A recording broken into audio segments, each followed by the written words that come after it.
pirlerimiz cümlede oturmayın bizge. Tövbe kıl. Kolumuzu verme. Estağfurullah.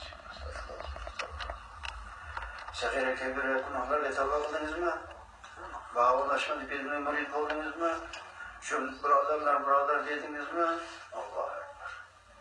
Mana şu söz bilen pirlerimiz bizde madde alemden çıkarıp ruhaniyat alemden sonrası. Anadan doğulgan götek tek pak oldum degan so'zlar aytiladi. Bunga birortamiz gunoh qilmaydi. Chunki gunoh degan so'zning ma'nosi u moddiy olamda bo'ladi, ruhaniyatda gunoh bo'lmaydi. Biz momentdagi ruhaniyat olamga kirdik.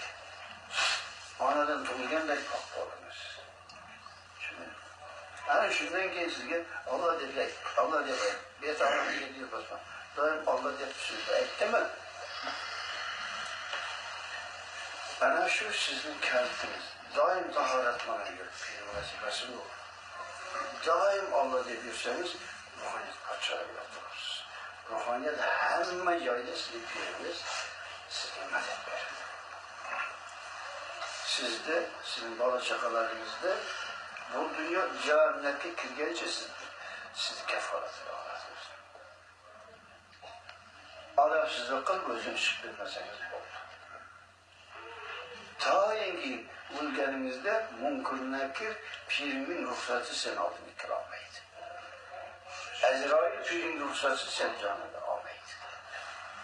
Nasıl düşünürsen? Muhammed Han degen, Muhammed Ali degen bir birodarimizning bolasi mashina urib ketadi. Mashina ketadi. Urib ketadi, uchib ketadi. Hamma qochib ketadi. Var bolayla dadasi xabar yugurib ko'rsatib o'rnida mashina urib ketgan, mashina qochib ketgan dedi. Men pirimni saqladim. Ben pirim saqladim deb turibdi. Hiç işlerine sebep olamaz. Sizde hem olacaklarınızda hem sizin hürmetinizde yaşıyorsunuz. Hürmetinizde saklayıp bir yatırım Allah.